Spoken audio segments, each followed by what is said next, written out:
दुनिया कहती है कि अमेरिका एक सुपर पावर है, वो लोकतंत्र का रखवाला है।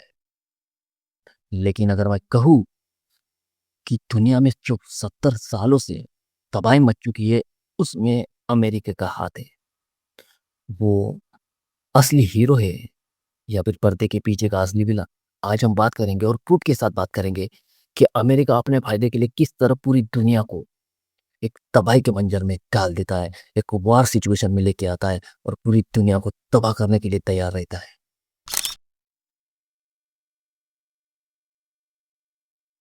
अमेरिका क्यों विलन है, इसके पीछे का पहला रीजन ये रहा।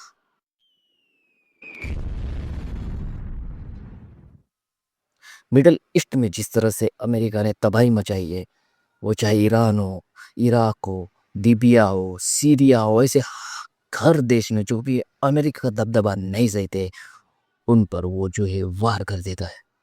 तो 2003 में जो है इराक जो है एक सक्सेसफुल कंट्री बन रहा था, एक उभर रहा था।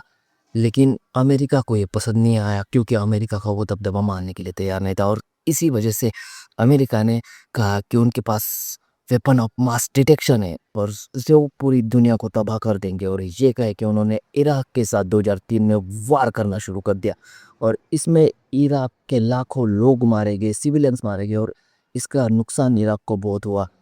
और जब इसका प्रूफ निकला तो उसने लगा कि वहाँ कोई वेपन ऑफ मास डिस्ट्रक्शन नहीं है, ये सब अमेरिका की चाल है। लेकिन ये चाल क्यों खेली अमेरिका ने? क्योंकि अमेरिका को वहाँ पे दबदबा बनाना था मिडल ईस्ट में, और ऑयल पे अपना कंट्रोल करना था। और इसलिए अमेरिका ने अपने फायदे के लिए इराक पे फार कर दिया। और यही इराक ने उसके बाद लीबिया पे भी उन्होंने हमला किया। और गद्दाफी, जो कि लीबिया के उस समय के प्रेसिडेंट थे, उन पे उन्होंने वार करके उनको ख़त्म करके उनको हटाने के लिए उस देश में वार किया और लीबिया को पूरी तरह से खंडर बना दिया। आज भी वहाँ पे प्रूफ है कि लीबिया उस तरह का खंडर ही बन चुका है। और इसके पीछे का असली वजह थी कि उनको ऑयल पे कंट्रोल और मिडल ईस्ट पे दबदबा चाहिए था। अब जो है 2026 की बात करें तो उन्होंने जो है ईरान पे हमला कर दिया है। और उन्होंने कहा है कि ईरान जो है वो दुनिया को तबाह करने के लिए वो परमाणु बम बना रहा है। और इसके पीछे का भी असली रीज़न है कि वो ऑयल पे अपना अधिकार बनाना चाहता है। और ईरान अभी जो है अमेरिका को आके दिखाता है, वो आके कोई आगे जाके कोई देख दिखा नहीं पाए, इसलिए वो अभी वार कर रहा है। अमेरिका को मैंने विलन क्यों कहा, इसका दूसरा रीज़न भी बता देता हूँ। अमेरिका का रेजिमे चेंज और प्रॉक्सी वार्स। अमेरिका को ये पसंद नहीं कि उनके खिलाफ कोई बोले। सीआईए ने पिछले कुछ दशकों से 50 से ज़्यादा देशों की सरकार बदलने की कोशिश की है। बात कर से 1953 में ईरान में, जो कि उस समय वो डेमोक्रेटिक कंट्री था, और डेमोक्रेटिकली जो चुन के आने वाले प्राइम मिनिस्टर थे मोसद्दा, उनको हटाने की कोशिश की थी। और यही नहीं, तो लैटिन अमेरिकन जो देश है उनमें जो डिक्टेटर्स थे उनको अमेरिका ने सपोर्ट की। अब ये क्यों करता है? क्योंकि अमेरिका अपने पपेट बिठाना चाहता है हर जगह, कि उनके खिलाफ कोई ना हुए।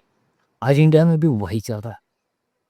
2026 की बात करूँ तो नरेंद्र मोदी एक अमेरिका के लिए एक पपेट बन चुके हैं। वही अगर अमेरिका के खिलाफ अगर कोई बोले या फिर वहाँ अमेरिका कुछ कर नहीं पाती, तो अमेरिका प्रॉक्सी वार शुरू कर देता है वहाँ, जैसे कि वियतनाम और अफगानिस्तान। और इससे ना तो अमेरिका को कुछ फायदा हो, ना ही अफगानिस्तान को। उल्टा अफगानिस्तान और वियतनाम के आम लोगों की जो है जनता को तकलीफ और सिर्फ तबाही देखने को मिली। उनका वहाँ पे जो है एक नुकसान बहुत ज़्यादा हुआ। अमेरिका क्यों विलन है, इसका तीसरा रीज़न है वेपन बिजनेस और इकोनॉमिक्स। अमेरिका का जो है इकोनॉमी का बड़ा हिस्सा जो है वही डिफेंस से आता।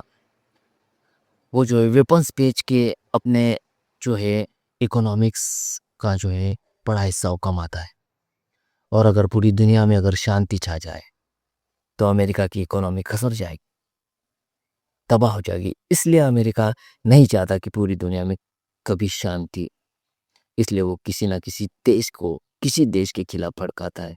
वो एक दूसरे के खिलाफ दो देशों में आग लगाता है और फिर कुछ जंग छिड़ता है।